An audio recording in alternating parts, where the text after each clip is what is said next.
gente vai fazer aqui nessa playlist de conjuntos uma revisão das principais noções da teoria de conjuntos, naquilo que importa pra gente para a matemática elementar, a matemática do ensino médio e a matemática do fundamental. Depois, na próxima playlist, a gente vai usar essas noções para apresentar a vocês os principais conjuntos de números, ok? Nessa playlist nós não trabalharemos com números, com conjuntos de números. Trabalharemos apenas com os conceitos básicos daquilo que a matemática, no seu nível mais básico, estuda sobre conjuntos. Nessa primeira aula, nós vamos falar sobre o conceito de conjunto, conceito de elemento e vamos falar também sobre pertinência. Tá? Na teoria dos conjuntos, essas são as três noções básicas que elas são aceitas, porém não tem uma definição, né? Uma definição, um teorema que mostre isso. Isso é algo que a gente considera através da nossa consciência como algo bem, digamos assim, uma noção bem primitiva da coisa, sabe? É algo até meio que logicamente intuitivo para nossa compreensão, que são esses três conceitos aqui. O primeiro conceito é o conceito de conjunto, tá? Que é praticamente a mesma coisa que a gente usa na linguagem comum. Bem, é a mesma coisa que um agrupamento, uma classe, uma coleção, um sistema. Tá? Vamos pensar, por exemplo, vamos dar alguns exemplos aqui de conjuntos. Então a gente pode pensar no conjunto das vogais, é um conjunto. Conjunto das vogais. Vamos pensar também no conjunto dos algarismos romanos.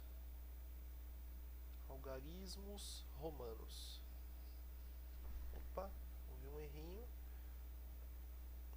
Algarismos romanos. São conjuntos. Um outro conjunto, por exemplo, conjunto de naipes das. Opa!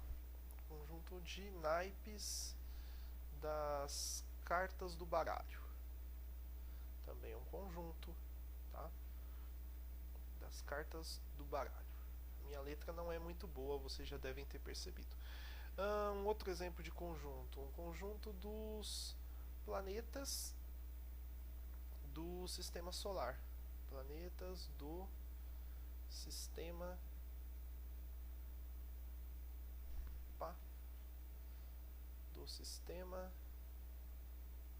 solar.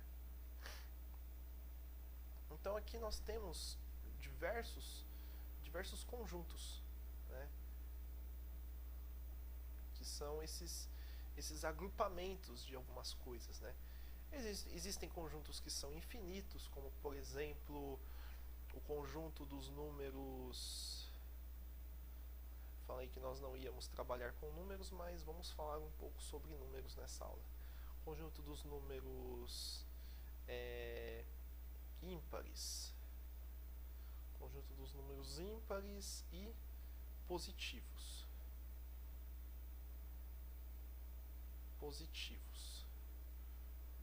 Conjunto dos números ímpares e positivos.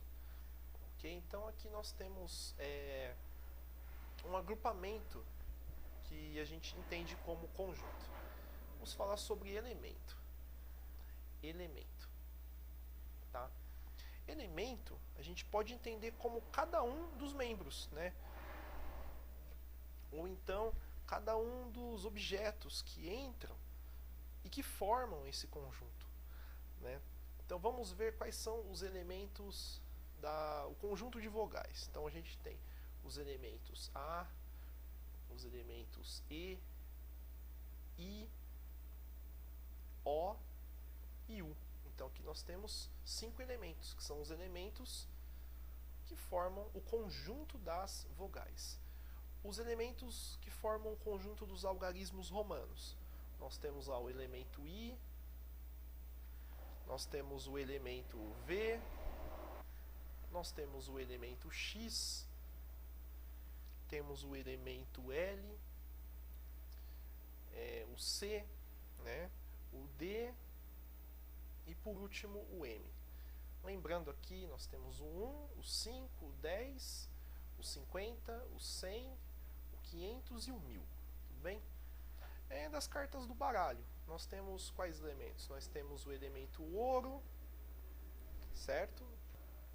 Temos também o elemento que é o copas, que a gente é mais ou menos assim, uma arvorezinha, né? Parece mais uma patinha de cachorro, né? Deixa eu pintar aqui o ouro. Nós temos também o elemento de espadas, que é algo mais ou menos assim, né? O elemento de espadas. Aqui nós temos o elemento de paus, ouro, e nós temos o elemento de copas, que é um coraçãozinho. Não ficou muito bonito, mas dá para entender que é um coração, né? Conjunto de planetas do sistema solar, nós temos lá Mercúrio,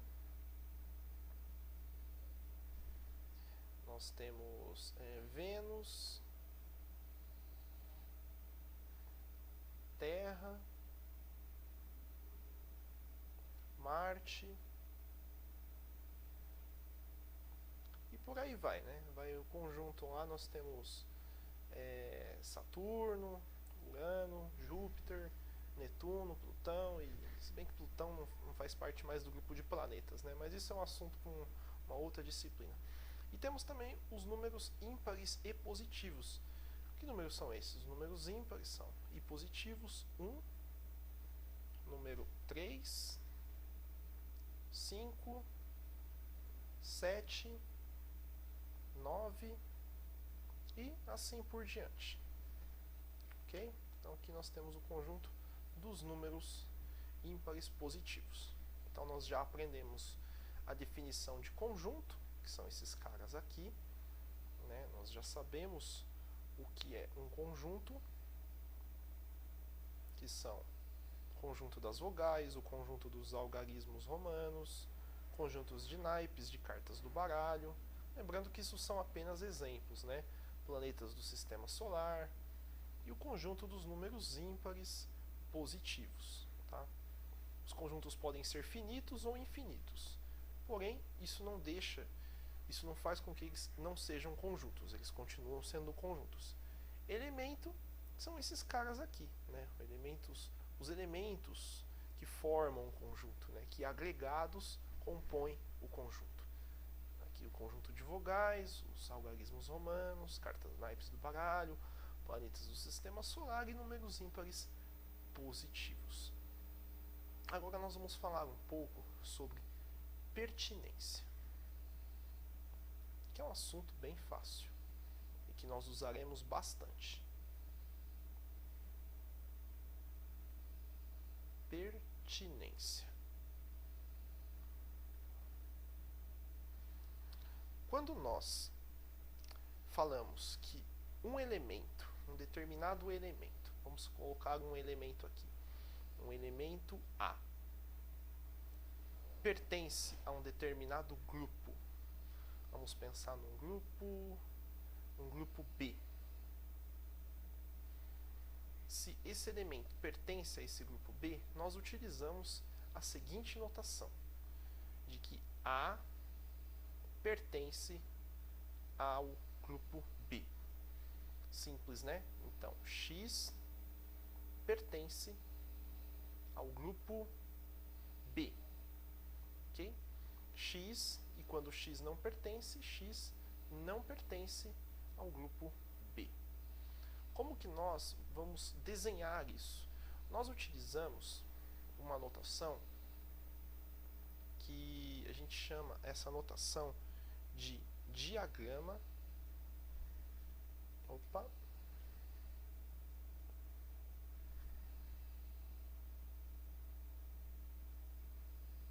Diagrama de Euler ou Euler, agora eu não sei porque eu não falo alemão e esse matemático Eu acredito que ele é alemão. Euler-Venn. É assim que a gente escreve. E como que é esse diagrama? Como que a gente desenha esse diagrama para demonstrar que um elemento pertence a um conjunto? Nós fazemos um círculo. Vamos fazer aqui um círculo, ok? E dentro desse círculo, nós colocamos os elementos. Lembrando o seguinte, os elementos eles devem sempre ser escritos com letra minúscula, tá? E a gente representa por pontinhos. Então aqui nós temos um elemento, um outro elemento aqui, um outro elemento aqui, um outro elemento aqui. E vamos supor que nós temos um elemento fora do diagrama. Como que nós vamos escrever isso? Nós escrevemos sempre com letras minúsculas. Então, temos o elemento A, o elemento B, o elemento C, o elemento E e o elemento F. Bem, dentro do nosso diagrama de Euler, ou diagrama de V. Tá? Eu gosto de falar diagrama de Euler, ou Euler, não sei. Bom, a gente fala, cada um aí prefere falar de uma maneira. Mas o importante é que a gente utiliza essa notação. A gente faz um círculo, coloca os elementos aqui. Não necessariamente precisa ser um círculo, né? Pode ser como eu posso dizer, o formato de uma bola, uma bola de futebol americano, uma elipse, né? Tanto faz. Mas a gente costuma colocar lá dentro, tá? E como que a gente chama esse diagrama? A gente usa a notação por letra maiúscula, o A. Tá? O A representa o conjunto. O A sempre letra maiúscula. Letra maiúscula sempre para o conjunto. Dentro do conjunto nós temos o quê? Nós temos os elementos que compõem esse conjunto. Os elementos podem estar dentro do conjunto, como podem estar fora. Tudo bem? Agora nós vamos escrever isso. Como que nós vamos escrever? Vocês vão ver que é bem fácil. Nós vamos escrever assim: que o elemento A pertence ao conjunto A, ok? Vamos escrever também que o B pertence ao conjunto A, que o elemento C pertence ao conjunto A. Fácil, né? E o elemento o A, B, C e o elemento E pertence ao conjunto A. Por sua vez, o elemento F não pertence ao conjunto A. Muito fácil. Em geral, é essa a notação que a gente utiliza dentro do diagrama de Euler-Venn. Lembrando, não se esqueçam que sempre letra maiúscula para representar o conjunto e letras minúsculas para representar os elementos que estão ou não estão, pertencem ou não pertencem ao conjunto em questão. Espero que tenham gostado da aula. Um abraço e até a próxima.